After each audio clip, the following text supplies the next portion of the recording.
সম্মানিত দর্শক শ্রোতা ভাই এবং বোনেরা, আমি এখন আপনাদের সামনে সূরা আল হাক্কা এর 13 আয়াত থেকে 37 নম্বর আয়াতের বাংলা তর্জমা পড়ে শোনাব। যদিও একটু বড়, কিন্তু আয়াতগুলো ছোট হওয়ার কারণে 2 মিনিটের মধ্যে ইনশাআল্লাহ শেষ হয়ে যাবে। শুনুন আল্লাহ রাব্বুল আলামিন কি বলছেন। আউযু বিল্লাহি মিনাশ শাইতানির রাজিম, বিসমিল্লাহির রহমানির রহিম।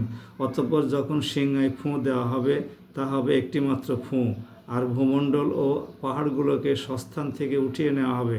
তারপর উভয়টাকে একেবারে চূর্ণ বিচূর্ণ করে দেওয়া হবে। ঠিক সেদিনই মহা ঘটনাটি সংঘটিত হবে। সেদিন আকাশ ফেটে পড়বে, অতঃপর সেদিন তা বিক্ষিপ্ত হয়ে যাবে। ফেরেশতারা আকাশের প্রান্তে অবস্থান করবে, আর তাদেরই 8 জন ফেরেশতা তোমার মালিকের আরশ তাদের ওপরে বহন করে রাখবে। সেদিন আল্লাহ তাআলার সামনে তোমাদের পেশ করা হবে। তোমাদের কোনো কিছুই সেদিন গোপন থাকবে না।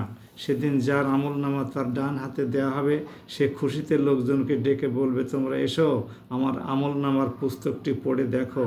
অবশ্যই আমি জানতাম আমাকে একদিন হিসাব নিকাশের সামনাসামনি হতে হবে। অতঃপর বেহেশতের উদ্যানে সে চির সুখের জীবনযাপন করবে। সে উদ্যান হবে আলিশান জান্নাতের মধ্যে। এর ফলমূল তাদের নাগালের মধ্যেই ঝুলতে থাকবে।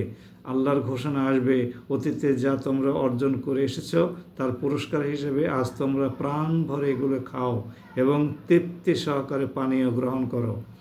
যার আমলনামা সেদিন বাম হাতে দেওয়া হবে, দুঃখ ও অপমানে সে বলবে, কত ভালো হতো যদি আজ আমাকে কোনো রকম আমলনামা নাই দেওয়া হতো।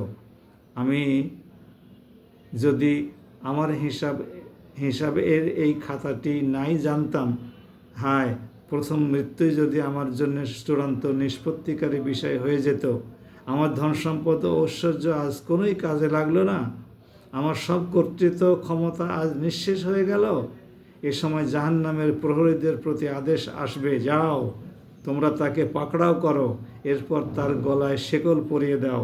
অতঃপর তাকে জাহান্নামের জ্বলন্ত আগুনে প্রবেশ করাও। তারপর তাকে শেকল দিয়ে বেঁধে ফেলো, যা 70 গজ লম্বা, কেননা সে কখনো মহান আল্লাহর উপর ঈমান আনেনি। সে দুস্থ অসহায় লোকদের খাবার দেওয়ার জন্যে অন্যদেরকে উৎসাহ দেয়নি। আজকের এই দিনে তার কোনো বন্ধু নেই।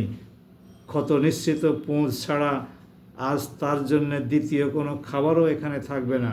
একান্ত অপরাধী ব্যক্তিরা ছাড়া অন্য কেউই আজ তা খাবে না। ভাই এবং বন্ধুরা, অনেকক্ষণ ধরে আমি আপনাদেরকে এই আয়াতগুলো পড়ে শোনালাম, আপনারা সব শুনলেন। আসুন আমরা মহান আল্লাহর কাছে সেদিনের সেই ভয়াবহ আযাব থেকে নিষ্কৃতি চাই।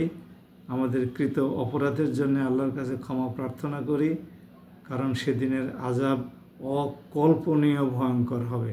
আপনারা সেটা এই আয়াতগুলোতে শুনলেন। মহান আল্লাহ আমাদেরকে ক্ষমাপ্রাপ্তদের অন্তর্ভুক্ত করুন। আসসালামু আলাইকুম ওয়া রাহমাতুল্লাহ।